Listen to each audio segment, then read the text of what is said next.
श्रोताओं, मैं राम सागर शास्त्री आप लोगों के समक्ष रखने जा रहा हूं राम जी और माली संवाद। देखिए, इस समय भगवान राम गुरु विश्वामित्र जी की आज्ञा से लक्ष्मण के सहित फूल लेने के लिए जनक के बगीचे में गए। गोस्वामी तुलसीदास जी लिखते हैं कि ये तो वो चितई पूछ माली गण लेन लगे दल फूल मुदित मन। देखिए, इस चौपाई में 3 खंड है।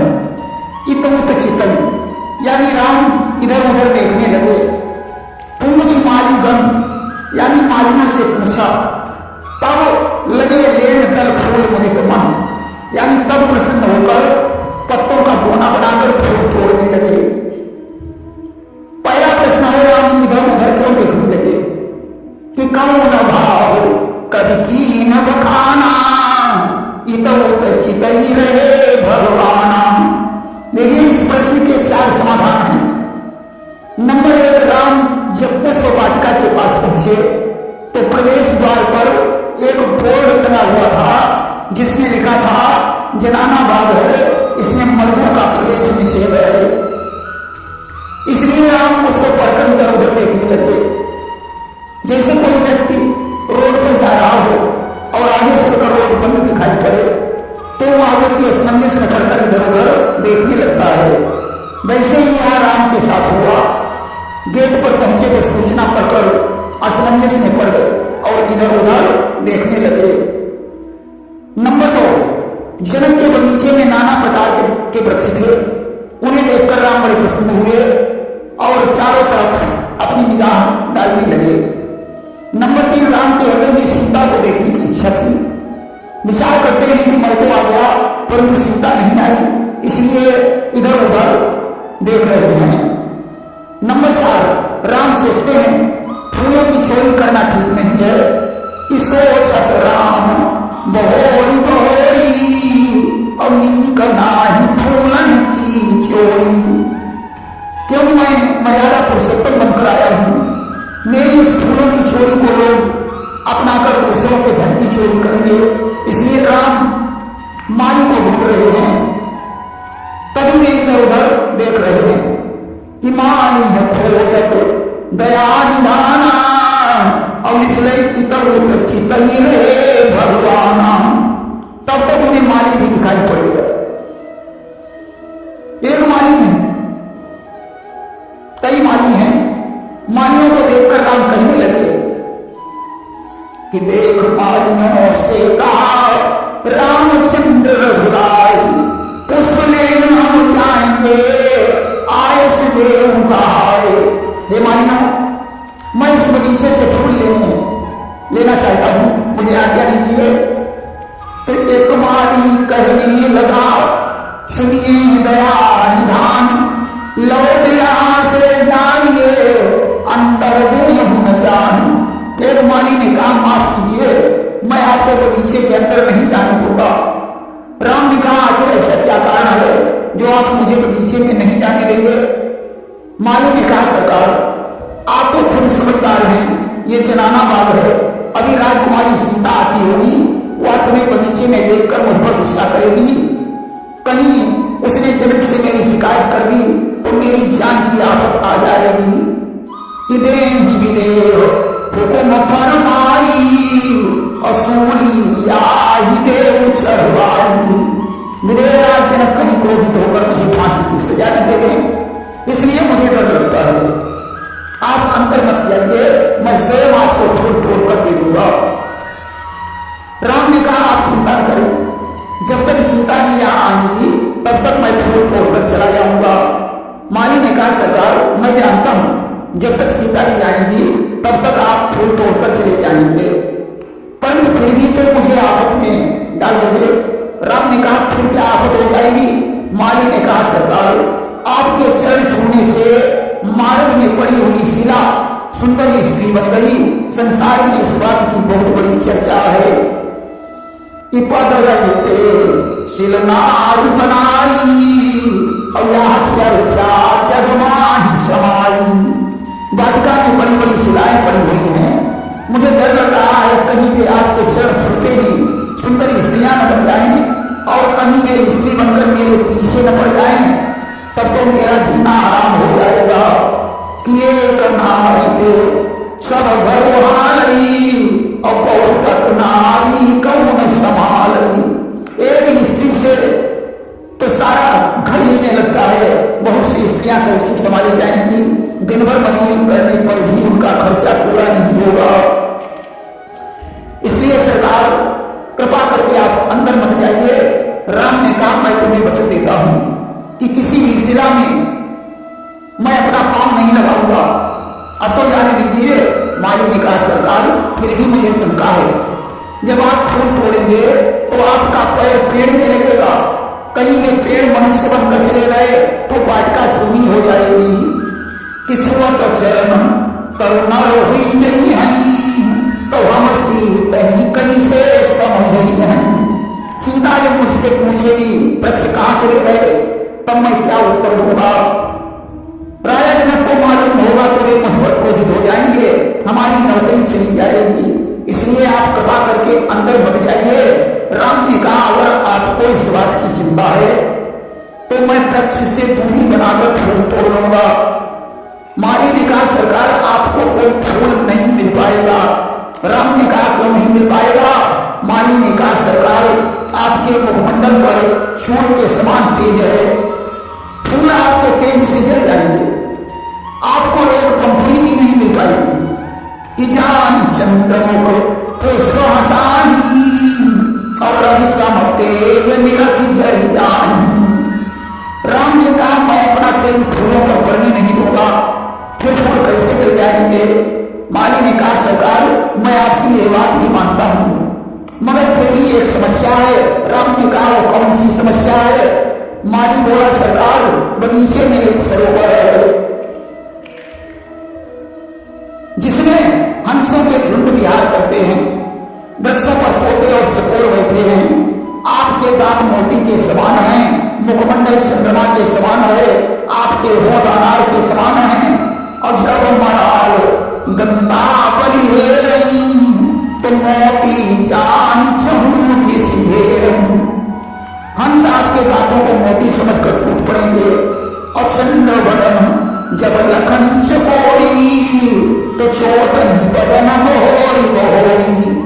चकोरी आपके मुखमंडल को चंद्रमा समझकर चोटने लगेगी।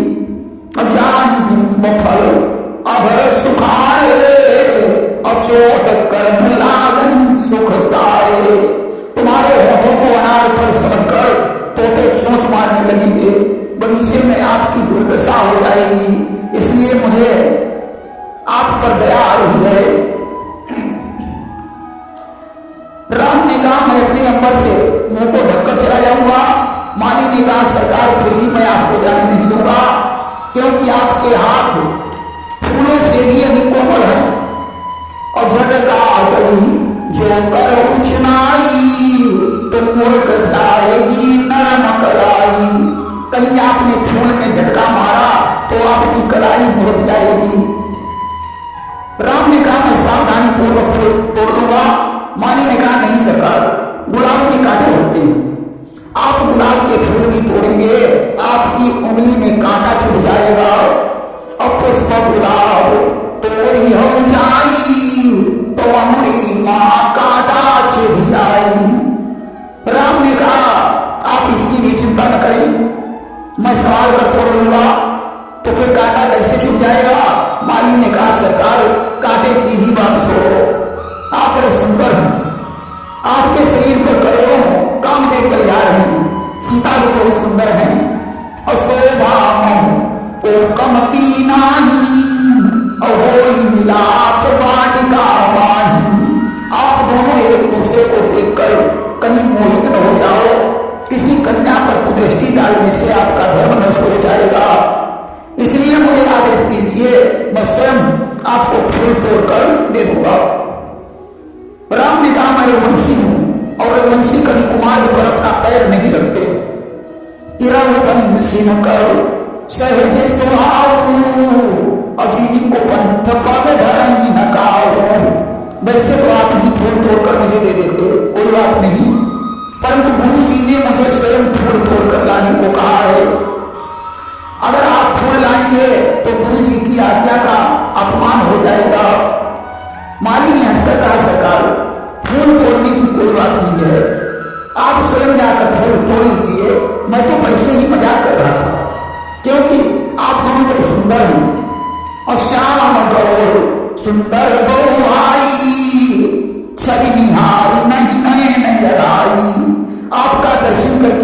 आंखों की प्यास नहीं बुझी, इसलिए मैंने आपसे तर्क वितर्क किया है, क्योंकि मैंने सोचा आपको शीघ्र आज्ञा दे दूंगा तो आप फूल तोड़कर चले जाएंगे।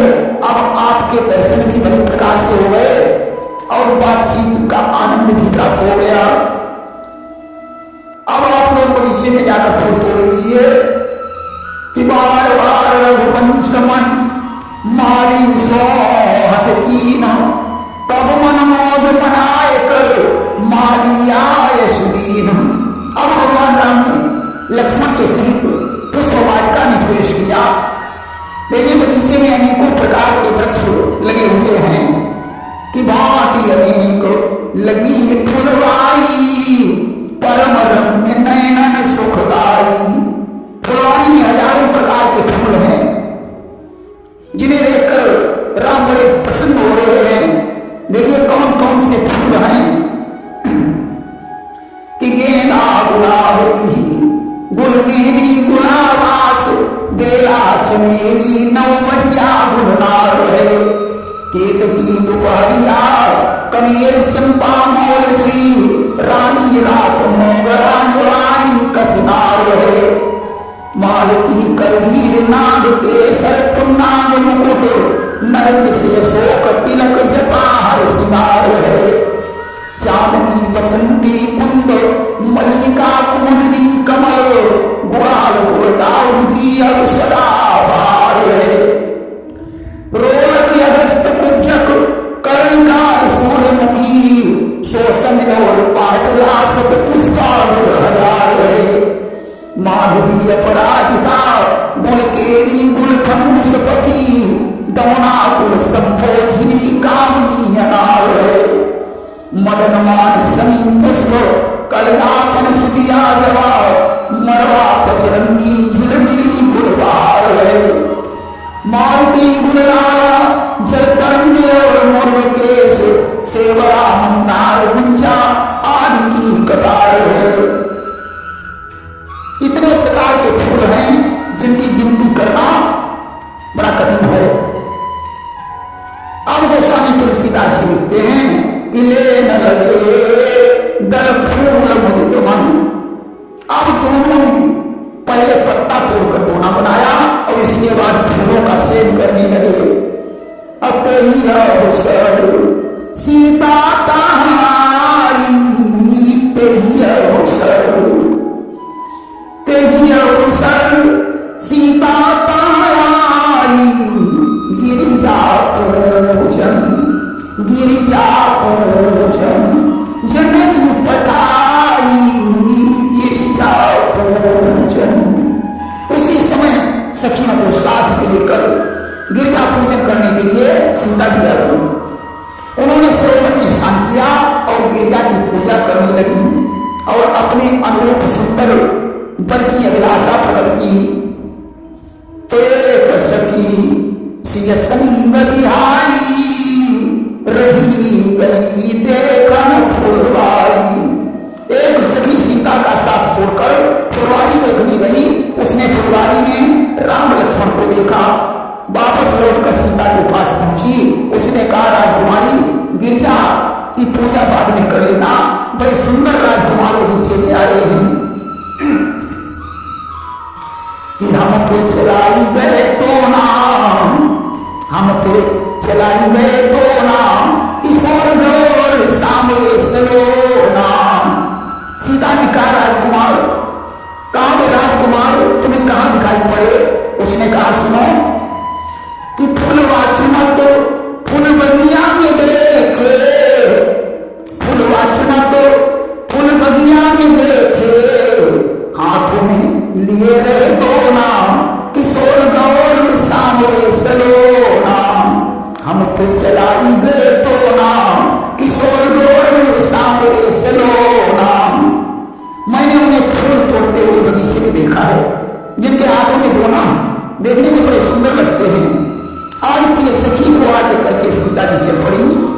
लता की ओर से सीता को देखकर राम ने लक्ष्मण से कहा, पिता तो जनक तनया सोई, अब धनुष यज्ञ कारण होई।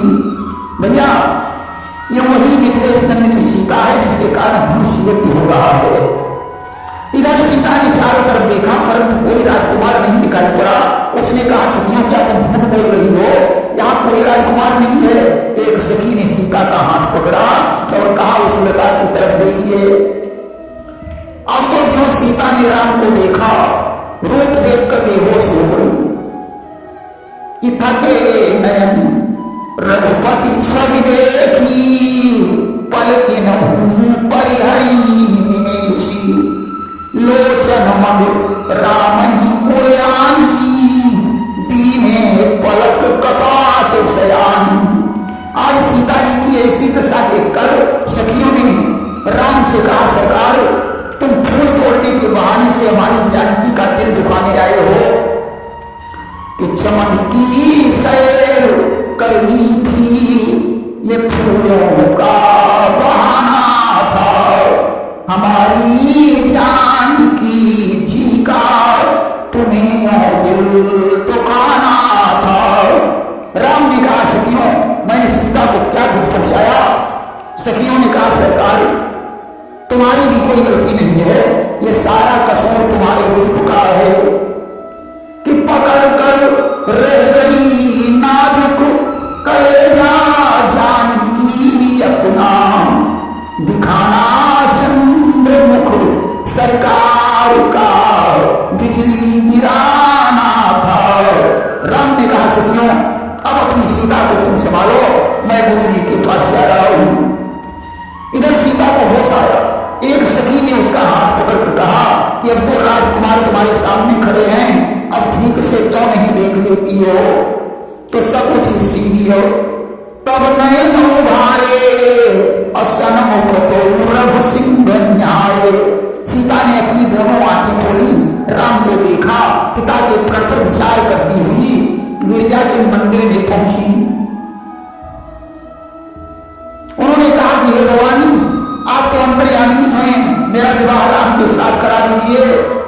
भवानी के गले में सीता जी ने माला पहनाई। भवानी ने कहा सीता इस माला के योग्य तुम ही हो क्योंकि मेरे हृदय में शिव का वास है। माला डालने से तुम्हारा पतिव्रत धर्म नष्ट हो जाएगा। मैं तुम्हें आशीर्वाद दे रही हूं कि तुम्हारी मनोकामना अवश्य पूर्ण हो जाएगी कि सुनसी है सत्य आशीष हमारी मुझी है मन कामना तुम्हारी। इधर तो सीता अपने घर की तरफ प्रस्थान करती हैं और उधर राम सीता की सुंदरता की प्रशंसा करते हुए गुरु के पास पहुंचते हैं कि हृदय सराहत सीयलुनाई गुरु समीप गगने दो भाई। प्रेम सोरे सियावर रामचंद्र की